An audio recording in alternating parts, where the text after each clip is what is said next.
ان الحمد للہ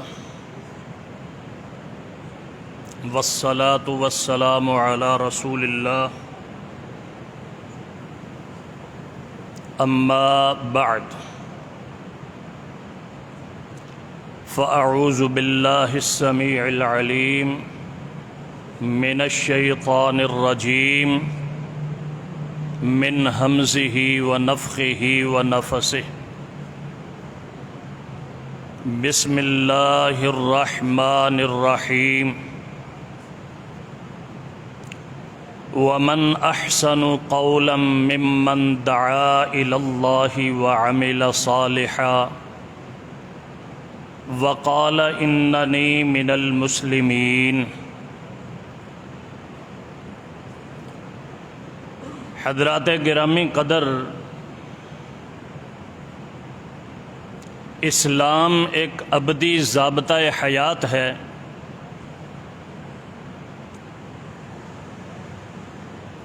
اس میں ان لوگوں کا مقام بہت ہی نمایاں ہے جو اس کی تبلیغ، ترویج اور اسے کونے کونے تک پہنچانے میں ہر حال میں پوری کوشش اور محنت کرتے ہیں۔ اسلام ایک ایسا نظام ہے کہ جس جیسا کوئی نظام نہیں، اور مسلمان انہیں یہ ایک ایسا مذہب عطا کیا گیا ہے کہ جس جیسا کوئی مذہب نہیں۔ لیکن حقیقت واقعی یہ ہے کہ اس عظیم مذہب کے ہوتے ہوئے ہر علاقے، ہر ملک اور ہر جگہ پہ مسلمان ہی تختہ مشق ہے، مسلمان ہی تشدد کا شکار ہے، مسلمان ہی پریشانیوں میں گھرا ہوا ہے۔ اس کے اسباب تو بہت زیادہ ہیں، لیکن ایک خاص عنصر اس کے پیچھے کار فرما ہے، اور وہ یہ ہے کہ امر بالمعروف اور نہی بالمنکر، نہی عن المنکر کا جو فریضہ تھا، یا تو وہ متروک ہو چکا ہے، یا پھر دعوت دین ان اصول و ضوابط کے اوپر جو اس کے لیے طے تھے وہ پیش نہیں کی جا رہی۔ پھر اس پر مستزاد یہ کہ علماء کے ساتھ ساتھ کچھ ایسے دعوے دار بھی آ گئے، اور بکثرت دعوے دار اس میدان کی زینت بن گئے، جبکہ اصل حقیقت یہ تھی کہ بہت سے علماء بھی ان ضوابط اور ان اصولوں سے تہی دست ہو چکے، جس کا نتیجہ یہ ہوا کہ اس وقت فتنوں کی دنیا نے سر اٹھا لیا، لوگ دین سے دور ہونا شروع ہو گئے، جبکہ پہلے ایک وقت یہ تھا کہ مبلغ، دین کی تبلیغ کرنے والے علماء قلیل مقدار کے اندر ہوا کرتے تھے اور معاشرہ بہت جلدی سدھر جاتا تھا۔ لیکن آج حالت یہ ہے کہ علماء، مبلغین کی کثرت کے باوجود حالت یہ ہے کہ لوگ دوسری طرف جا رہے ہیں اور دین سے اپنے آپ کو دور کر رہے ہیں۔ آئیے ان اسباب کی روشنی میں ہم اپنے اسلاف کا کردار دیکھتے ہیں کہ علماء سلف ان کی تبلیغ کا طریقہ کار کیا تھا، انہوں نے اس میدان کے اندر کیسے عمل کیا، پھر ہمارا اور ان کا اس میدان کے اندر فرق کون سا ہے۔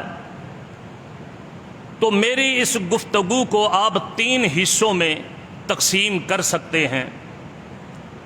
پہلا حصہ داعی اور اس کے اوصاف، اور دوسرا حصہ مدعوین کہ جنہیں داعی حضرات دعوت دیتے ہیں ان کے احوال، اور تیسرا حصہ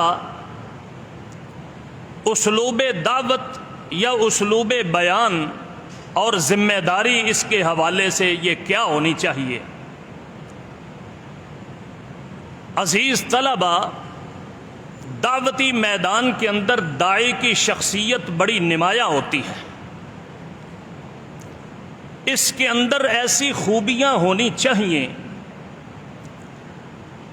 کہ جب یہ کسی جگہ پہ بھی دین کی دعوت دینے کے لیے منظر عام پر آئے تو اس کی شخصیت کی طرف لوگ کھنچتے چلے آئیں، اس کے ساتھ وہ محبت کریں تو دین کی خاطر محبت کریں، اس کے انداز و بیان سے بہرہ ور ہوں، مستفید ہوں، پھر وہ اس کی بات کو بڑے توجہ اور انہماک کے ساتھ سنیں، پھر اس پر عمل بھی کریں۔ اس لیے اس داعی کی شخصیت کے اندر ویسے تو بہت ساری خوبیاں ہیں، لیکن کم از کم 10 خوبیاں لازمی ہونی چاہیے۔ پہلی خوبی یہ کہ اس کے اندر اخلاص ہو۔ وجہ اس کی یہ ہے کہ اخلاص کے بغیر کوئی بھی انسان جو عمل کرے، جو کام کرے، جو بات کرے، اس کی کوئی وقت اور کوئی اس کی حیثیت نہیں ہوتی، نہ ہی وہ قابل قبول ہوتی۔ احادیث آپ پڑھتے ہیں، انما الاعمال بالنیات وانما لکل امرئ ما نویٰ۔ پھر اس کے ساتھ ساتھ دوسری چیز جو داعی کے اندر ہونی چاہیے وہ تقوی ہے، ورع۔ اس تقوی اور ورع کا انسان کو یہ فائدہ ہوتا ہے کہ انسان اپنے آپ کو کنٹرول رکھتا ہے، ذمہ داری کا احساس ہوتا ہے، پھر یہ تقوی انسان کی کہی ہوئی بات کو اللہ کے حضور شرف قبولیت سے نوازتا ہے۔ اللہ تعالیٰ کا ارشاد گرامی ہے، انما یتقبل اللہ من المتقین، کہ اللہ صرف اور صرف ان لوگوں سے ان کے اعمال و اقوال کو قبول کرتے ہیں جو متقی ہوتے ہیں، جن کے اندر پرہیزگاری اور ورع ہوتا ہے۔ پھر اس کے ساتھ ساتھ داعی اللہ کے لیے بنیادی چیز جو ضروری ہے وہ ہے علم۔ اگر کسی شخص کے پاس علم نہیں تو اس کی دعوت کا لوگوں کے اوپر کسی قسم کا کوئی اثر نہیں ہوگا۔ جب ایک شخص کو یہ پتہ ہی نہیں کہ میں کس چیز کی دعوت دے رہا ہوں تو وہ دعوت کی تاثیر کیا ہوگی۔ اللہ تبارک و تعالی قرآن مجید کے اندر کئی ایک مقام پر اس کے متعلق ارشاد فرماتے ہیں، اور خاص طور پر چلو پورا علم تو نہ صحیح، قرآن و حدیث کا مجموعی علم تو نہ تھی، لیکن اس میدان کے اندر کم از کم جو اس نے موضوع دعوت کے لیے منتخب کیا ہے اس موضوع کو وہ پوری طرح اچھی طرح اسے یاد ہونا چاہیے، سمجھنا چاہیے، اس کا فہم اور ادراک اسے پوری طرح ہونا چاہیے۔ پھر اس علم کے ساتھ ساتھ دوسری بنیادی چیز عمل ہے۔ انسان کی شخصیت اس وقت تک یہ لوگوں کو متاثر کرے گی کہ جب اس کے علم کے مطابق اس کا عمل بھی ہو. لوگوں کے سامنے اگر کوئی بات رکھے اور پھر اس بات کے اوپر یہ خود عمل نہ کرے تو یہ لوگ سمجھیں گے کہ یہ اپنے اس قول کے اندر صادق نہیں، اس قول کے اندر سچا نہیں.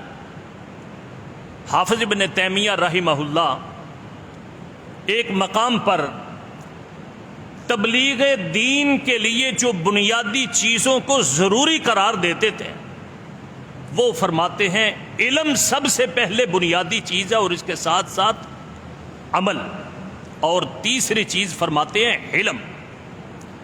تو علم کے ساتھ ساتھ عمل یہ انسان کا پورے کی پوری اس کی جو کیفیت ہے ان مدعوین کو اس بات کی دعوت دیتی ہے کہ یہ اپنے علم کے مطابق سچا بندہ ہے. کیوں؟ اس لیے کہ جب یہ دعوت دے گا اس دعوت کی سچائی کی یہ نشانی ہوتی ہے کہ یہ شخص اس قول کے مطابق خود بھی عمل کرتا ہے. جو لوگوں کو بتانا چاہتا ہے وہ بات سچی ہے اس لیے کہ یہ خود بھی اس پر کاربند ہے. دین کے داعی کے لیے یہ بات بھی ضروری ہے کہ اس عمل کے ساتھ ساتھ اس دعوت کے میدان کے اندر اس کے اندر حلم ہو. حلم کا مفہوم اور مطلب یہ ہے کہ یہ شخص بردبار ہو، اس کے اندر برداشت ہو، اس کے اندر نرمی ہو. اگر کسی شخص کے اندر یہ شدت ہے، سختی ہے، برداشت نہیں تو ایسے شخص کی بات کو لوگ قبول کرنے کے لیے تیار نہیں. اللہ تبارک و تعالی نے فرمایا وَلَوْ كُنْتَ فَظًّا غَلِيظَ الْقَلْبِ لَانفَضُّوا مِنْ حَوْلِكَ. نبی کریم صلی اللہ علیہ وسلم نے ام المؤمنین عائشہ رضی اللہ تعالی عنہا سے فرمایا علیک بالرفق، عائشہ اپنے اندر نرمی پیدا کرو. اللہ تبارک و تعالی اس نرمی اور رفق کی بنیاد پر وہ چیز مہیا فرما دیتے ہیں جو شدت اور سختی کے اوپر ہے. تو یہ حلم اور برداشت، دیکھیں آپ صحابہ کے واقعات پڑھتے رہتے ہیں. مسجد کے اندر ایک اعرابی آ گیا، ایک کونے کے اندر اس نے پیشاب کر دیا، لوگ اسے روکنے کے لیے بڑھے، پیارے پیغمبر صلی اللہ علیہ وسلم نے انہیں روک دیا. اب یہ کتنی برداشت والی بات ہے، لیکن آج ہماری حالت کیا ہے؟ تھوڑا سا ہماری طبیعت کے خلاف کوئی کام ہو جائے، تھوڑے سے ہماری طبیعت کے خلاف کوئی ایسی گیرانی والی بات کر دی جائے، ہم آپے سے باہر ہو جاتے ہیں. دوسروں کے خلاف ایسے ایسے الفاظ استعمال کرتے ہیں کہ العیاذ باللہ. یہ داعی کا وتیرہ نہیں. داعی کی ایک خوبی یہ بھی ہے کہ انسان جو اللہ کے دین کی دعوت دینے والا ہے اس کے اندر حسن اخلاق ہونا چاہیے، اخلاقی اقدار اس کی اعلیٰ معیار کی. اللہ تبارک و تعالی نے نبی کریم صلی اللہ علیہ وسلم کے متعلق فرمایا انک لعلی خلق عظیم. پھر آپ صلی اللہ علیہ وسلم نے فرمایا کہ میزان کے اندر جب کل کلاں انسان کے اعمال کو تولا جائے گا تو سب سے وزنی انسان کے اخلاق حسنہ ہوں. ان اخلاق حسنہ کی وجہ سے انسان کی بات کے اندر وزن آتا ہے، انسان کی بات کو لوگ سمجھتے ہیں. اچھے اسلوب کے ساتھ جب لوگوں کے ساتھ اس کا رویہ بڑا ہی بہترین ہوتا ہے، شاندار انداز کے ساتھ جب ان کے ساتھ گفتگو کرتا ہے تو لوگ اس کے ان حسن اخلاق کی وجہ سے اس کی طرف کھینچتے چلے آتے ہیں، اس کے قریب بیٹھنے کی خواہش کرتے ہیں، اس کی بات کو سننے اور اس سے سمجھنے اور اس پر عمل کرنے کی کوشش کرتے ہیں. اس کے ساتھ ساتھ داعی دین کے لیے یہ بھی لازمی ہے کہ وہ اس کے اندر ایثار اور قربانی والا جذبہ موجود ہو. ایثار اور قربانی ایک ایسی چیز ہے کہ انسان کوئی بھی ہو وہ لوگوں کے دلوں کے اندر اپنی وقت، اپنا وقار، ان کے دلوں کے اندر اپنا مقام اور اپنا گھر بنا دیتے۔ پھر دائی جو دعوت اللہ کا فریضہ سر انجام دے رہا، صحابہ اکرام سب سے بڑے دائی تھے، انہی کے بدولت اس پوری دنیا کے اندر یہ دین پھیلا۔ آپ ان کی سیرت کا مطالعہ کرتے رہتے ہیں۔ سیدنا انس بن مالک رضی اللہ تعالیٰ عنہ فرماتے ہیں، نبی کریم صلی اللہ علیہ وسلم کے پاس کچھ ایسی زمینیں آئیں، فتح ہوئیں، تو آپ نے وہ پلاٹنگ تقسیم کرنے کے لیے مہاجرین کے علاوہ انصار کو دعوت دی، آئیں تم نے قربانی کی حد کر دی ہے، اپنے ساتھ لوگوں کو ملایا، اپنے مال باغ پریشانیوں کے اندر رہتے ہوئے اپنے ساتھی مہاجرین کو دیا، آؤ میں تمہیں کچھ پلاٹ دے دیتا ہوں، تم انہیں حصے میں رکھ لو۔ وہ کہنے لگے لا حضرت، ہم اتنی دیر تک یہ لینے کے لیے تیار نہیں جب تک کہ ہمارے یہ بھائی مہاجرین جو ہیں آپ انہیں بھی ہم جیسا عطا فرمائیں۔ نبی صلی اللہ علیہ وسلم نے فرمایا اچھا تو پھر صبر سے کام لینا، دیکھنا، خیال کرنا، پھر تمہاری بجائے دوسروں کو ترجیح دی جائے گی، ان کا ایثار دیکھیں کیسا تھا۔ اس کے ساتھ ساتھ مبلغ اور دائی کے لیے یہ لازمی ہے کہ جب اس دعوت کے میدان کے اندر آئے تو نشیب و فراز آتے ہیں، انسان کو کئی باتیں ہوتی ہیں، سخت سست کہا جاتا ہے، پھر جب ایذا اور تکلیفیں آئیں، یہ پھولوں کی سیچ نہیں، یہ کانٹوں کا میدان ہے، اور اس کے اندر پھر انسان کو صبر کرنا چاہیے۔ اللہ تعالیٰ کا فرمان ہے فَاصْبِرْ كَمَا صَبَرَ أُولُو الْعَزْمِ مِنَ الرُّسُلِ۔ اے پیارے پیغمبر صلی اللہ علیہ وسلم، آپ بھی اسی طرح صبر کیجیے جس طرح عظیم پیغمبروں نے آپ سے پہلے صبر کیا، اور صبر کی بھی پھر انتہا۔ عقبہ بن ابی معیط نبی کریم صلی اللہ علیہ وسلم بیت اللہ کے پاس تھے، آیا اور نبی کریم صلی اللہ علیہ وسلم کا کپڑا پکڑ کر کے آپ کی گردن کے گرد اس نے لپیٹنا شروع کر دیا، اس قدر کہ آپ کا گلا گھونٹ دیا اس نے۔ ابو بکر صدیق رضی اللہ تعالیٰ عنہ تشریف لائے، فوراً کپڑا چھڑایا اور فرمانے لگے اتقتلون رجلا یقول ربی اللہ، تمہیں کوئی خیال نہیں آتا اس کو صرف اس لیے یہ ظلم کر رہے ہو، یہ سزا دے رہے ہو، قتل کرنے کے درپے ہو کہ ان یقول ربی اللہ، کہ یہ تمہیں اس بات کی دعوت دیتا ہے کہ لوگوں اللہ کے علاوہ کوئی الہ نہیں، اور یہ کہتا ہے کہ میرا رب اللہ ہے۔ تو جب اس میدان کے اندر تکلیفیں آئیں، پریشانیاں آئیں، تو اس مبلغ کے لیے یہ لازمی چیز ہے کہ وہ اس پر صبر سے کام لے، آپ سے باہر نہ ہو جائے، لوگوں کو ترکی بے ترکی جواب نہ دے۔ اگر کسی جگہ اس کے ساتھ کوئی اچھا سلوک نہیں ہو سکا، اس کی اچھی دعوت نہیں کی جا سکی، تو اب یہ کہہ دے کہ میں نے دوبارہ تمہارے پاس آنا نہیں، میں نے ان کے پاس جانا نہیں، اس جگہ پہ میں رہنا نہیں، یا اس جگہ پہ میں نے کوئی تبلیغ نہیں کرنی، یہ دائی کا شیوا نہیں۔ پھر دائی کے لیے یہ بات بھی بہت ہی خیر والی بات ہے کہ اگر وہ چاہتا ہے کہ میری اس تبلیغ کا اثر واقعتاً لوگوں کے اوپر ہو، اللہ تعالیٰ کے ہاں شرف قبولیت سے یہ نواز دی جائے، تو پھر اس کو اللہ کا ذکر بکثرت کرنا چاہیے۔ یہ اللہ کا ذکر ایک اتنا بڑا ہتھیار ہے کہ انسان جب اسے اختیار کرتا ہے تو اللہ کی رحمتیں برسنا شروع ہو جاتی ہیں، پھر انسان کی راہیں جو مسدود ہوتی ہیں وہ کھل جاتی ہیں، پھر انسان کی گفتگو لوگوں کے اندر اثر کرتی ہے۔ والذاکرین اللہ والذاکرات، اللہ رب العزت نے ان لوگوں کے لیے بڑا اجر عظیم تیار کر رکھا ہے۔ اس ذکر کے ساتھ ساتھ پھر انسان کے لیے، اس داعی کے لیے یہ ہے کہ اپنے خاص اوقات کے اندر اللہ کے حضور دعا کیا کرے کہ اللہ میں تیرے راستے کے اندر نکلا ہوں، میرا کوئی ذاتی مفاد نہیں، میری کوئی ذاتی ملکیت نہیں کہ جسے میں حاصل کرنے کے لیے نکلا ہوں، صرف اور صرف تیرے دین کی تبلیغ کے لیے، دعوت اللہ کے لیے۔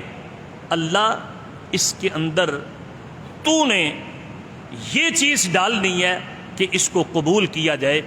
اللہ تیرے حضور میری التجا ہے اور دعا ہے کہ یا اللہ یہ میری محنت کو تو قبول و منظور فرما۔ تو داعی کے اندر جب یہ اوصاف ہوں گے تو اللہ کے فضل و کرم سے پھر ان اوصاف کو دیکھ کر کے وہ داعی ایک آئیڈیل بنے گا، پھر اس کی دعوت کے اس کے سچا ہونے کے اوپر لوگوں کو یقین ہوگا، تو اللہ کے فضل و کرم سے اس دعوت کو وہ قبول کریں گے۔ آئیے مدعوین کے حوالے سے جن کو دعوت دینی ہے، اس داعی کی یہ ذمہ داری ہے کہ ان کے حالات کو پیش نظر رکھیں۔ سارے کے سارے مدعوین وہ ایک کیٹیگری کے نہیں ہوتے، کچھ ایسے لوگ ہیں جنہیں دین اسلام کا پتہ نہیں، کچھ ایسے لوگ ہیں جو اصحاب العلم ہیں، کچھ ایسے لوگ ہیں جو کاروباری ہیں، کچھ ایسے لوگ ہیں۔ تو ہر ایک کو جب اس نے تبلیغ کرنی ہے تو تبلیغ کے اندر ان کے حالات کو پیش نظر رکھیں، حالات کو پیش نظر رکھنے کے لیے اس دعوتی اسلوب کا خیال رکھیں۔ دعوتی اسلوب کے اندر خاص طور پر اگر انسان نرمی اختیار کرے گا تو اس کا بہت زیادہ فائدہ ہوگا۔ وہ فائدہ یہ ہوگا، کئی دفعہ ایسے معاملہ ہوتا ہے، کچھ ایسے لوگ ہیں کہ وہ جب شدت اختیار کرتے ہیں، تھوڑی سی کو حرکت لوگوں کے اندر دیکھی تو غصے سے اپنے آپ سے باہر ہو گئے، ان کو فوراً روک دیا، ٹوک دیا، یا ان کے ساتھ ایسا برتاؤ کیا۔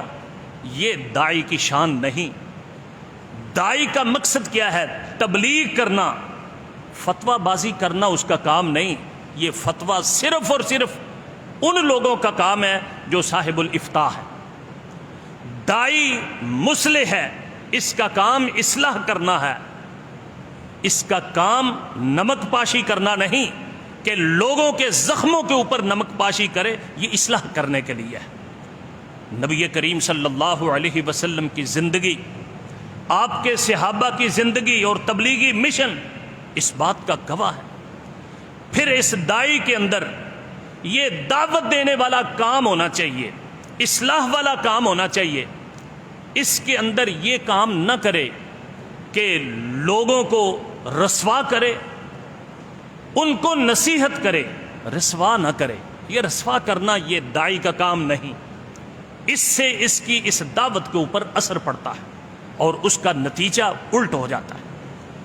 پھر یہ داعی یہ ان حاضرین کے متعلق یہ خاص باتوں کا خیال رکھے کہ ان کے ساتھ نرم برتاؤ کرے، حق کی تحقیق، اس کا اثبات، باطل کی تردید اچھے اسلوب کے ساتھ، اچھے انداز کے ساتھ، کسی کو نشانہ نہ بنائے۔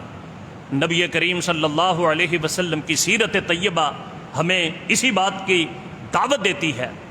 اللہ کے پیارے پیغمبر صلی اللہ علیہ وسلم تم کر کے نہیں بولتے تھے، تم نے یہ کیا، آپ نے یہ کیا، بلکہ داعی کے لیے یہ لازمی ہے کہ جب بھی عوام کو خطاب کرے تو تم یا آپ کا لفظ استعمال نہ کرے بلکہ ہم کا لفظ استعمال کرے۔ کیوں؟ اس لیے کہ اس سے یہ عوام کے ذہن کے اندر یہ بات رہے گی کہ یہ بھی ہمارا ایک فرد ہے، ہمارے ہی اس معاشرے کا حصہ ہے۔ اگر یہ کہے کہ تم نے یہ کیوں کیا ہے، تم نے یہ کیوں کیا ہے، تو اس کا مطلب یہ ہے کہ وہ سمجھیں گے یہ اپنے آپ کو ہم سے جدا کر رہا ہے۔ پھر جب کسی کو خطاب کرے تو اس خطاب کے اندر اسے نشانہ نہیں بنانا چاہیے۔ نبی کریم صلی اللہ علیہ وسلم کے خطابات، آپ کی تبلیغ اور آپ کے تبلیغ کا انداز سب کے سامنے ہے۔ ما بال اقوام یشترطون شروطا لیست فی کتاب اللہ، اور ان لوگوں کا کیا حال ہے حالانکہ وہ لوگ سامنے ہی بیٹھے ہوئے ہوتے۔ پھر یہ مسئلہ کہ فتوے کی ایک مشین جاری کر دینا، یہ کوئی اچھی بات نہیں ہے۔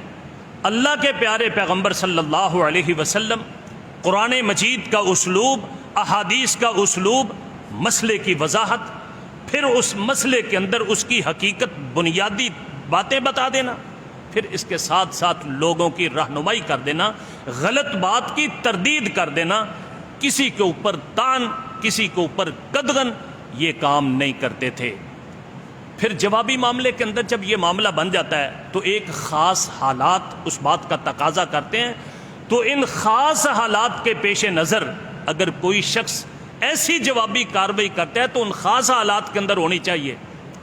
آج ہمارے اندر یہ پریشانی بن چکی ہے کہ کچھ ایسے لوگ جو اس قسم کے علماء نہیں تھے، اس قسم کے مبلغ نہیں تھے، اور انہیں ان چیزوں کا ادراک نہیں تھا، جب ایک خاص کیفیت کو انہوں نے دیکھا کہ وہ بڑی پاپولر ہو گئی اور اسی انداز کے اندر انہوں نے کام شروع کر دیا، چھوٹے چھوٹے بچے اور علم کے اندر کمی، پھر نتیجہ یہ نکلا کہ ہماری وہ کیفیت پوری کی پوری تبدیل ہو چکی۔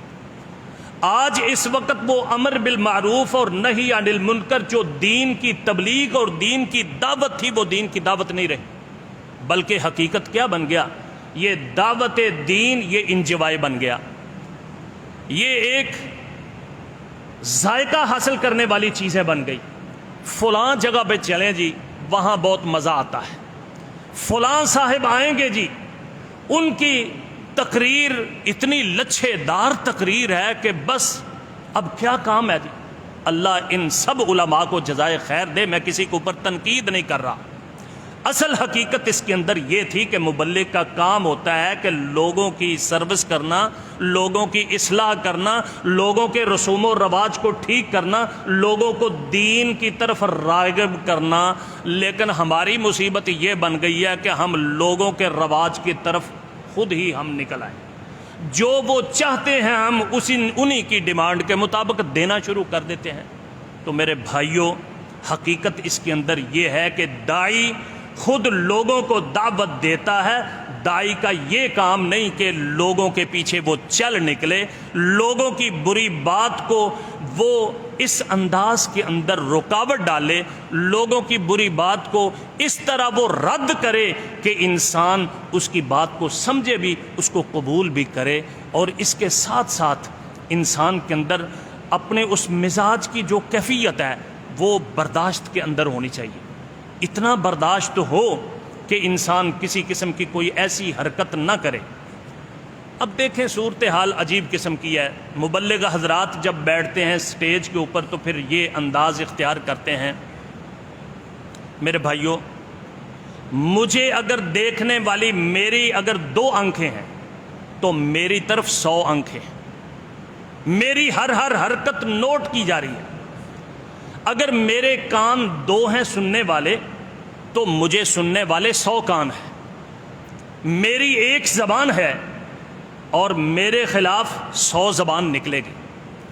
اس لیے داعی کے اندر یہ فرق ہونا چاہیے کہ اس کی زبان بازاری نہیں ہونی چاہیے، اس کے ڈائلاگ وہ اس قسم کے نہیں ہونے چاہیے۔ کیوں؟ اس لیے کہ اس کی ذمہ داری ہے۔ وہ ذمہ داری کیا ہے؟ اس نے تبلیغ کرنی ہے قال اللہ قال الرسول کی۔ قال اللہ قال الرسول کی جو تبلیغ ہے یہ انسان کو روک کر کے رکھتی ہے، اور ہمارے اسلاف یقیناً انہی چیزوں کے اوپر کاربند تھے۔